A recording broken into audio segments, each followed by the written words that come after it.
This place isn't for losers. That's what my mom told me flat out 3 days before Thanksgiving, like I was some stranger who didn't belong at my own family table. The reason? My little sister was bringing her boyfriend home to meet everyone, and apparently, my job fixing 18-wheelers and getting grease under my nails was too low class for the occasion. He's from a well-off family, Mom said, and Lily wants everything to go perfectly. You understand, right? I just nodded. I didn't argue. I didn't cry. I didn't tell them that I'd already bought a scarf for Mom and a watch for Dad, or that I'd rearranged my work shifts to be there on time. I simply said, I understand. But 5 days later, they showed up on my doorstep panicked after finding out the truth about Lily's boyfriend. And about me. I had just come home from a 12-hour shift at the shop, hands still stained with oil, when I decided to call Mom. I wanted to ask what time dinner would start on Thursday, if I should bring my usual green bean casserole, or maybe finally try making that bourbon pecan pie from Grandma's old recipe. But the second Mom picked up, I knew something was off. Erin, honey, she said slowly, her voice overly cautious, like she was walking a tightrope. This year, things are a little different. I froze, still standing in the hallway with my boots half off. What do you mean? I asked. There was a pause on the line so long I thought the call had dropped. Well, she finally continued, Lily's bringing her boyfriend home for the first time. He's very successful, went to Harvard, works in venture capital, and she wants everything to go perfectly. I stayed silent. Mom hesitated, then delivered the final blow. She's a little worried your presence might feel out of place. You know, your job, your style. My style? She meant the flannel shirts, the ponytail, the hands that, no matter how hard I scrub, always seem to carry the scent of engine oil. Lily just wants to make a good impression, she added quickly. You understand, right? I could have told her that I'd already bought her a scarf woven from alpaca wool, imported from Vermont. That I'd special ordered a watch engraved with, "For Dad, thanks for teaching me to fix everything," because even if we didn't talk much anymore, I remembered. I could have reminded her that I'd covered Lily's rent that one year she couldn't find work, no questions asked. But I didn't say any of that. Instead, I closed my eyes and said, I understand. Then I hung up.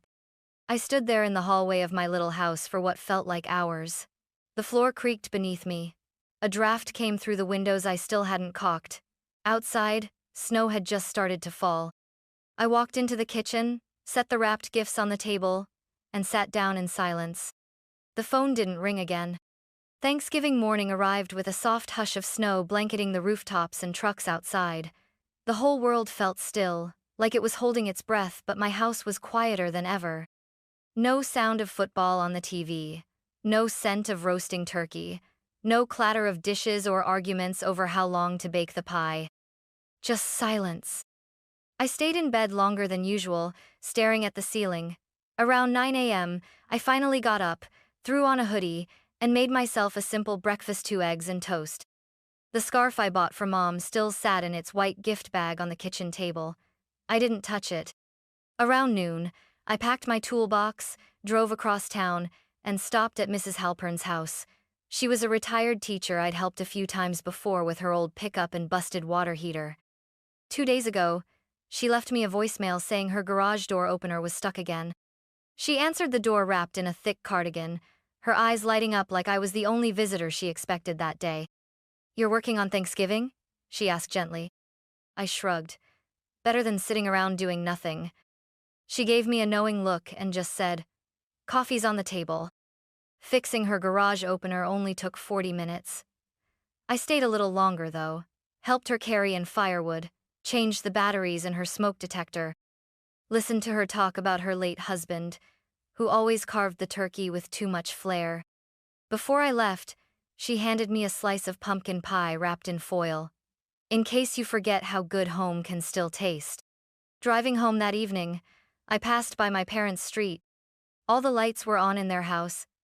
I could make out figures through the front window laughter, silhouettes holding wine glasses, the golden halo of celebration. I didn't stop. Back in my place, I lit a fire in the small stove, curled up in a chair, and stared at the pie Mrs. Halpern gave me. It wasn't the one I'd grown up eating. It didn't come with whipped cream or a crowded dining room. But it was warm. And it was enough. For the first time in years, I had no one to impress, no one to disappoint, just me, and the quiet. And strangely, I didn't feel lonely. I felt free. I used to think there was something wrong with me, like I'd missed a memo everyone else got about how to belong. Growing up, our house wasn't rich, but it was tidy, proper, image-conscious. My mom, Ellen, was the type who ironed pillowcases and served lemonade in mason jars with matching straws. Dad, Mark, worked in city planning, quiet but proud. And Lily, my younger sister, was always the golden child. She was born with soft curls, a perfect smile, and a gift for performance. Dance recitals, speech tournaments, the school news anchor. She floated through everything like it was choreographed. I was the opposite, loud when I was supposed to be quiet, stubborn when I should have smiled. While Lily went to prom in a white stretch limo, I was under my first car changing brake pads with a flashlight in my mouth. She went to college for public relations, ended up on morning TV in Denver for a while, then came back home when that fizzled. Still, in my parents' eyes, she sparkled. When I said I wanted to go to trade school to become a diesel mechanic, Mom pursed her lips like I'd just said I was joining a circus. "Erin, you're too smart for that," she said. "Why not something more respectable?" I remember that word, respectable. It came up a lot. When I landed my first job working at a trucking depot, Dad didn't say, "Congratulations." He just asked, "Is that safe for a girl?" No one came to see the first shop I managed. No one asked how many certifications I earned, or how many trucks I'd rebuilt from the chassis up. But they watched Lily's news clips on repeat, sent her social media posts around the family group chat with emojis and hearts. I never resented her for it, not really. She just fit into the world they wanted to see. I didn't. Still, I tried. Every year on Mother's Day, I showed up with fresh lilies. I fixed Dad's lawnmower without being asked. When Lily's apartment flooded last winter and she couldn't make rent, I wired her 200 and never brought it up again. And yet, at the first sign of discomfort off perceived embarrassment, they cut me out. Not even a conversation. Not a defense. Just, "She doesn't want you there." It didn't break me, but it confirmed something I'd known for a long time. I was family by birth, not by belonging. So I stopped waiting for a seat at their table and started building my own. People see the oil stains on my overalls and assume that's the whole story.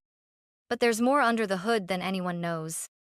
It started when I was 22. I had just finished my second year working at the depot, living paycheck to paycheck and wondering if this was all life had in store. One night, while replacing a radiator on an old Kenworth, the shop radio was playing some late-night finance podcast, something about compound interest and index funds. I didn't understand a word of it, but it stuck with me. Later that week, I wandered into the public library and picked up a book called The Simple Path to Wealth. I read it cover to cover in 2 days. Then I read 5 more. I opened my first brokerage account at 23 with just $700. I skipped new boots that winter to put $300 more into a Vanguard index fund. The next month, I bought 1 share of a freight company I'd worked with. It felt like claiming a piece of the world that used to ignore me. The habit grew. I started waking up at 5 a.m. to read finance blogs before my shift. I tracked dividends, reinvested everything. I picked up side jobs on the weekends, not for spending money, but for investing. I bought my house at 28. It was a wreck, peeling paint, cracked pipes, broken furnace. But I fixed every inch myself. Every dollar I saved on contractors went straight into my portfolio. I never talked about it. Not because I was ashamed, but because I knew what would happen the second the numbers came out. The story would change who I was, but how they looked at me. So I kept my net worth private. Not even my best friend Jada knew the full amount. As of last month, my investment account passed $1.3 million. It doesn't make me special. I'm not flashy. I still buy my tools secondhand and wear the same jacket I had 5 years ago. My pickup has 220, 0 miles on it, and no interest in quitting. But what I've built? I built on my own, quietly, brick by brick. Sometimes, I wonder if I kept it a secret out of pride or protection. Because if they didn't respect me when I was just Erin the mechanic, they didn't deserve to know Erin the investor. Let them think I'm the loser. They've never met the woman behind the steel-toed boots. It was 5 days after Thanksgiving. I was in my garage, halfway under a flatbed truck, replacing its starter motor, grease-coating my forearms, when I heard a car pull up outside, then doors slamming shut. I wiped my hands on a rag, stepped out into the cold December air, and froze. There, standing in my driveway, like ghosts summoned by shame, were my parents and Lily. Dad looked stiff in his pressed coat. Mom held a tin of cranberry muffins like it was a peace treaty, and Lily looked furious. "Erin?" Mom called, voice overly cheerful. "We thought we'd drop by. Check in on you." I crossed my arms and leaned against the garage door frame. "Check in? After kicking me out of Thanksgiving?" Lily stepped forward, eyes blazing.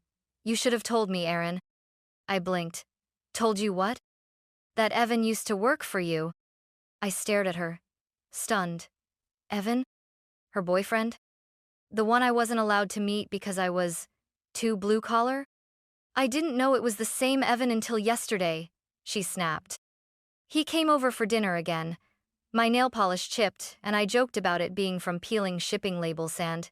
He laughed and said, 'You'd never survive a shift with your sister.'" My chest tightened. "He told us everything," she continued, arms crossed. "About how you gave him his first real shot in the shop. How you trained him from scratch. How you stopped your boss from firing him after he totaled that client's axle. He said he wouldn't even have a career without you." Mom's face was pale now. Dad rubbed the back of his neck. "Then," Lily said, voice trembling, "he told us about your investments. About how you taught him the difference between gambling on meme stocks and building long-term wealth. How you showed him your spreadsheets, Erin." She was shouting now.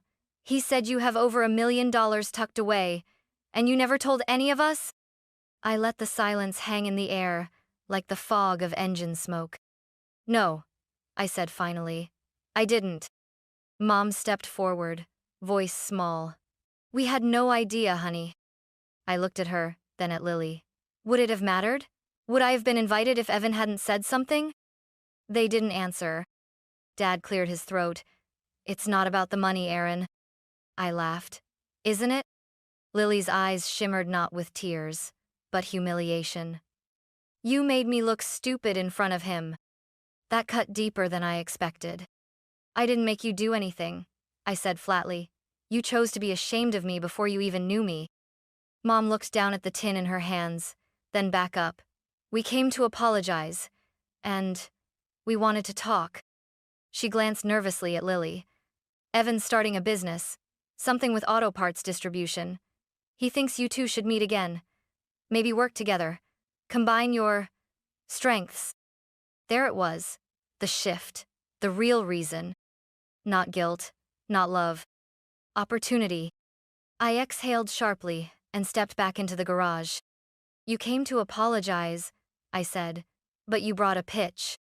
Lily's face hardened. "It's called building something, Erin. You should understand that." "I do," I said. "That's why I built it without you." Then I turned, walked inside, and left them standing in the cold. I didn't sleep much that night. Even after they left, the tension hung in the air like burnt rubber. I sat at my kitchen table, the tin of cranberry muffins untouched. Outside, the frost began to gather on the windows. Around 10 a.m. the next morning, my phone buzzed. Lily. I almost let it ring out, but curiosity won. "Hey," she said softly when I answered. "Look, yesterday was a mess, but I want to start over." I stayed quiet. "I talked to Evan," she continued, "and he really thinks this business idea could work with you on board." "Because of my money," I said flatly. "Because of your experience," she corrected quickly. "And sure, okay, the capital helps too. But he respects you, Erin. He sees what I didn't. There was a pause. I know we've never been close, she said. But maybe this is a chance to change that. To build something, as sisters. Something in me tightened. For years, I'd wished Lily would see me, not as the messy, grease-streaked disappointment, but as someone with worth. And now, she was offering me inclusion. A seat at the table I'd been locked out of. But only now. Only after the truth came out. Lily, I said slowly, do you even know what I do each day? She hesitated. You fix trucks. I diagnose electrical failures in vehicles weighing over 10 tons. I recalibrate diesel emission systems. I manage a crew of 7, and I still crawl under rigs myself when it matters. Silence. I've built something, I continued, voice low. Not just a portfolio. A life. A business. A home. I know, she whispered. That's why this matters. I stood by the window, looking out over the snow-covered yard. If I had said yes yesterday before you knew about Evan, before the money, would I have been welcome at Thanksgiving? No, she admitted. I was embarrassed. And now? She didn't answer. Let me be clear, I said, voice sharper. I'm not interested in buying my way into acceptance. If you want to rebuild something real with me, it won't start with a business deal. Erin, she said, frustrated, don't throw away an opportunity because of pride. This isn't pride, I replied. This is boundaries. Then I ended the call. For a long time, I stood in the stillness, listening to the hum of the old fridge and the creak of the furnace warming up again. I wasn't angry. I wasn't even sad anymore. Just done. And that, somehow, felt like peace. 2 days after Lily's call, Mom and Dad showed up again. No warning, just the crunch of tires on snow and the sound of knuckles on my front door. I opened it slowly, wiping grease off my hands with a shop towel. Mom was bundled in her red wool coat. Dad held his hands in his jacket pockets, rocking on his heels like he didn't want to be there. Hi, sweetheart, Mom said softly. Can we come in? I let them in. Not because I was ready, but because I was finally ready to finish it. We sat in the living room. Same old couch, same lamp with the crooked shade. The scarf I bought her still sat in its untouched gift bag on the table. She noticed it, but didn't say anything. I want to start over, she said. We made a mistake, Erin. A big one. Yeah, I replied quietly. You did. Dad cleared his throat. We were wrong to exclude you. We didn't mean to hurt you. You didn't mean to? I asked, meeting his eyes. You told me Thanksgiving wasn't for losers. You just didn't think I'd push back. They looked down. I want to be clear, I said. I'm not here to argue. I'm not here to be convinced. Mom looked up. We're not here for money, I swear. Then why now? I interrupted. Why only after you found out what I've built? Dad stepped in. We didn't know, Erin. We didn't understand. And if Evan never said a word, I asked, would you be sitting here?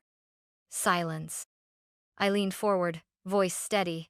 I'm not ashamed of my work. I never have been. The only thing I regret is letting your silence shrink me for so long.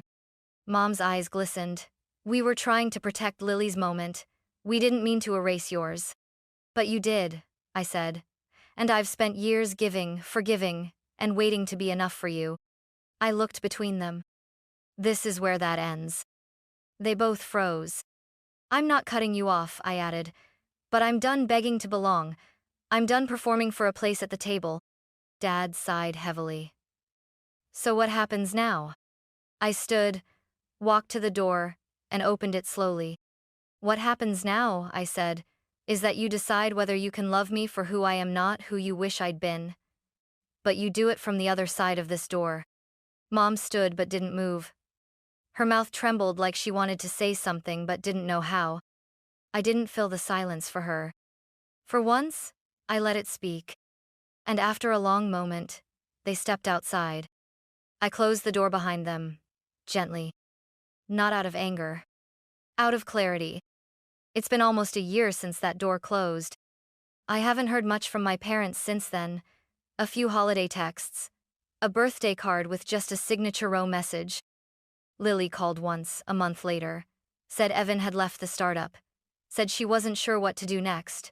I wished her well, I meant it, but I didn't invite her back in.